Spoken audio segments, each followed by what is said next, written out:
You can apply online and you can get your visa almost in 22 hours, even less. The second thing is foreign ownership. It became available.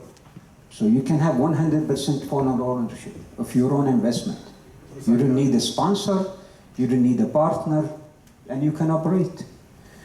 The third thing is that, which is I think is important, is that some of the social structures that existed, rules, have been eliminated, which makes the living there also a little bit more comfortable. So I think these are drastic changes that have taken place in less than 48 months. Huh? That's in every country, in any country's effort, is a very short time. Usually takes longer than this. My name is Ahmed. I'm from the Rahima Dakkan, which is United AP's oldest newspaper, actually, and we're India's oldest daily newspaper, Urdu newspaper. I was just, when the Prime Minister traveled for the Future Investment Initiative, I was also in Riyadh. I was invited by the embassy, and I attended. And I brought this up with His Excellency Ambassador as well to follow up. There was a question regarding tourism, and as an Indian, and as a person that was educated abroad, when I came to Riyadh, I mean, my first experience with Saudi Arabia was in 2009 or 10. No, 2010, I think I came for just the Umrah. That was tourism for us. And then after that, I hadn't been, right? So it's been about 10 years. But when I went this trip, we participated not only in that Future Investment Initiative, but we actually got to experience something called Riyadh Season. So there was like concerts being held, and I know some people, I don't know, but I mean, I don't know if everybody's into music, but we got to, you know, we experienced Alan Walker. You had like all these big international performers come and performing there. I mean, I think that a lot of people in India don't know about that. So in our paper, we're highlighting that a lot. So that would also help, I think, with your tourism question. Sure. There is also a misconception about Saudi Arabia. I mean now, thank you. Tourism has been opened up. And the ability to obtain a tourism visa has been drastically reduced.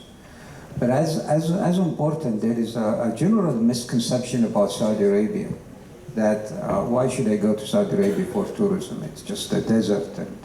But Saudi Arabia, as a size, it's a big country, 2 million square meters. And you have all kind of different areas. You have mountains, you have beaches, you have desert, of course. Huh? You have semi-tropical environment. So as a tourist destination, it's very extremely unique. I know something that is extremely interesting. Thank you to the Indian movie industry. So there was a love story in the old days, Qais Layla, I don't know, there was a Bollywood movie about it. Most of the Indian community in Saudi Arabia, they go visit this small village, which I as a Saudi never recognized. Because of Bollywood and because of, again, it's the perception. It's the perception. So you also opened your movie industry, sir. I forgot to mention that. Yes. Yeah, anybody else has any question to ask him as a citizen, not as an official spokesperson, but kindly you're asking as a citizen, because you're not representing Kingdom of Saudi Arabia. Sir, good afternoon. My name is Dr. Chari SNB, research scientist, entrepreneurial opportunity looking for from Saudi, if it is possible. Like the government association support for creating green chemistry industrial clusters. We are innovating in India, recognized by Government of India. Would like to reach other countries, provided that we get opportunity for tax benefit and grants and human resource. Then we can establish and associate with minimum 500 of your young Saudi Arabians and bring out the great change in the green chemistry. If you can speak on that, I'd be very happy to receive. Unfortunately, I am not. I'm not an expert on the regulation, nor am I an expert on foreign investment in Saudi Arabia, because I'm a local citizen investing in Saudi Arabia. But the information that I am getting, and some of my non-Saudi business partners, the experience they are telling me that that even with some of the old initiatives that was government supported, the process right now versus that time is much easier.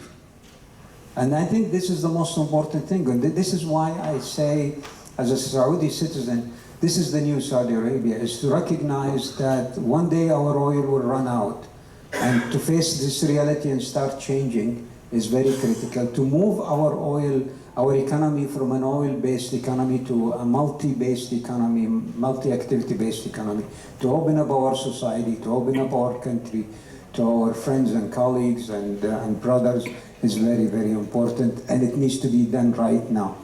And this is why what happened in the last 24 months is very critical, and it's amazing. It's absolutely amazing because of the time duration. Tell us something about the Crown Prince, because I think we heard a lot about him now for positive and other reasons, but we'd like to hear. Yeah, question.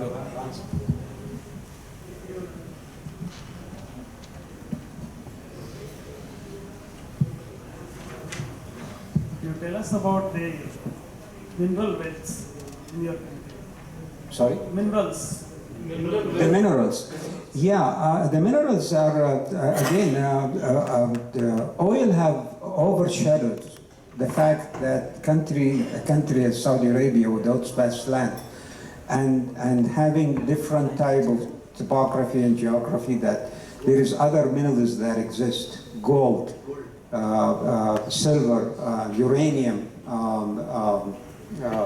phosphate. I would direct you, if you are interested, to a company called Ma'aden. Okay, it is the company that's basically focused on exploring. And I know, again, from public knowledge, I'm not an official. I was just asked to speak. Is that they have they did a survey, countrywide survey, and they know where the deposits are. And now they are working to basically extract them and commercialize these natural resources. And I encourage you to contact them because they are in charge of this. The question was about His Royal Highness the Crown Prince. I think the easiest and the simplest way to say is that the Crown Prince embodies the spirit of Saudi Arabia, the new Saudi Arabia, for a few reasons. Number one, he has a vision that a lot of politicians come up with visions, but then the implementation becomes slow and may not be mature. But what we saw with the Crown Prince, that he had a vision and then he implemented that vision and he funded the vision. It wasn't just we're going to make change and hope that change happens. Made sure that the regulation changes, made sure that the funding is there available for the vision. The second thing is that everybody talks about millennials and their role for the future. We know that millennials thinks different than us older people. And Saudi Arabia is a young society. 60% of Saudi Arabia below the age of 25. So His Royal Highness also embodies the spirit of the young Saudi Arabia that is aspiring to build on the traditions of Saudi Arabia. Saudi Arabia has a very interesting position in the world, not just as an energy source, but as in the geopolitical situation in the region, in the Islamic world, has a very interesting position. So he's building on that, but also the modern Saudi Arabia. The third thing, which is also, I think, very important, is that he brought hope to young Saudis. And that's very important, because when you have young people inspired and they are hopeful, then they become less troublemakers. And that's very, very important. Yes, sir. I got one more. We are doing business with Saudi Arabia since 2011. We are not able to penetrate beyond Dammam. So basically, you can tell us what is the way out. What is Dammam? Sorry, I'm sorry for my ignorance. Dammam. Dammam, okay. Well, I really do not know what your business is, nor am I a business consultant, nor am I an advocate. But all I can tell you right now is that with all the changes, I think the biggest change that took place for any foreign investor in Saudi Arabia, or for any foreign company who wants to do business in Saudi Arabia, now it's not necessary, nor is obligatory for you to have a Saudi partner or Saudi representative. Meaning that you can go to Saudi Arabia right now, sign up as a foreign investor, and you don't need to bring millions and billions of dollars, okay? The threshold is extremely low. And you can come in and set up your own company, run on your own business, bring in your own people, and do business. In the past, as you know, since you were there since 2005, you had to work through a representative, you had to work through a local partner, and even the foreign investment was not as smooth as it is right now.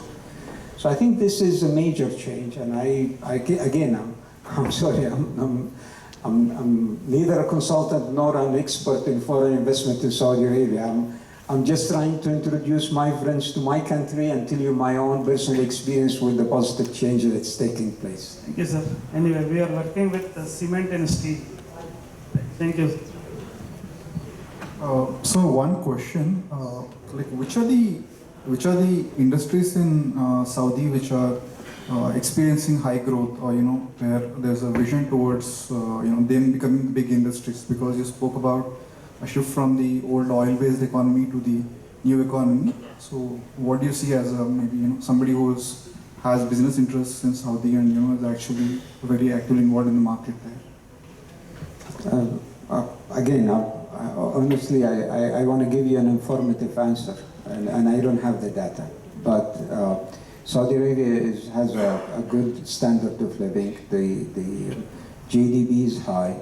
The personal income is fairly high. So there's a lot of consumer products. Yet there is a changing economy, and whenever there is a drastic change in any economy, in any country, that opens up opportunities. Whether it's in services, whether it's in manufacturing, whether it is in mining, it just opens up opportunities. My brotherly advice to you, it's not an official advice, that's my caveat, is that depending on the business you are in, economic activities you are in, is to look into the different, that sector in Saudi Arabia and see what you can do to support. My friend here made a very important point. Event management was not a big thing in Saudi Arabia. Those people who have been in event management today, because of all the events, we had 6 weeks of non-stop events, which is the Riyadh Festival, that we had entertainment, we had all type of activities that needed organizers. They needed people to build stages. That's an economic sector that was not existing in Saudi Arabia. It existed, but for social events, for some public events. It opened up out of nowhere. $2 billion in 2 months. That shows you when there is a very strong economic change, the result can come in direct, and it comes into the grass level section. It doesn't filter down it filtered down very quickly. So that's my advice to you. I'm sorry. That's the best I can answer. Yeah, please. Thank you very much. Thank you to this FICCI family. It tended to be a very warm reception outside the room. But my only question to you, sir. The visa on arrival, do the one or not to the entire world, or to the community of the Indians or not? Thank you very much. I didn't see the No, my question is that, my question to you is that, yes, sir. the visa related question to this one. If I want to be the one arrival onto the one, can I get the visa on arrival in the Saudi Arabia or not? You're asking the wrong person, my friend. I really don't know. But what I know from the public media is that 2 months ago, I think, more or less, there was a new regulation. They listed the countries that you will be able to get an electronic visa. Just the same thing that I did when I came to India this time. I applied, and 5 days later, I received an email with my electronic visa, which is, I believe it's the same thing for an Indian business person who wants to do business to Saudi Arabia. There is also the tourism visa that exists. But I'm sorry, you need to understand my story. My story is that I came today based on an invitation for my dear friend. Thank you. And then, due to the schedule, I was asked to give you some information, and I'm a very talkative person, so bear with me. Thank you very much. Sorry that I put a question to you. Wrong way. No, it's okay, it's okay. Okay, I think that's concluded. This unscheduled. One question. So you are an investor, local investor in Saudi Arabia, as you briefed. So what about the startup culture in Saudi Arabia? If it's evolving, something is happening for startups. Well, I think the startups are like everywhere else. Actually, what we are seeing today, traditionally, it's a very important question. Thank you. Traditionally, the observation was young people graduate and then they are looking for a government job. You offer them a job in the private sector, they don't want. They want the security, they want the stability. What we are seeing today as employers is that the young people are graduating and they're coming and they're trying to set up their own business, doing startups, anything and everything from food trucks to IT startups to any kind of startup. And they are actually, their main interest is to have their own business and to grow their own business, and they don't want government jobs, they don't want private sector jobs. And I think this is positive, because at the end of the day, we as the business community, the more the business community grows and becomes more independent, we don't want anybody to interfere in our work. And the young people, that spirit, if it continued with the young generation, that's a positive thing for everything, for everybody. So that's a very important question, I think.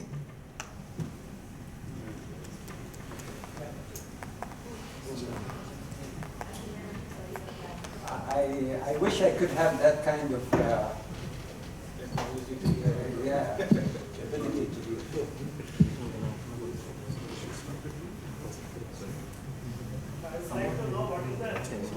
I think there is a lady in the back who wants to have a question. And since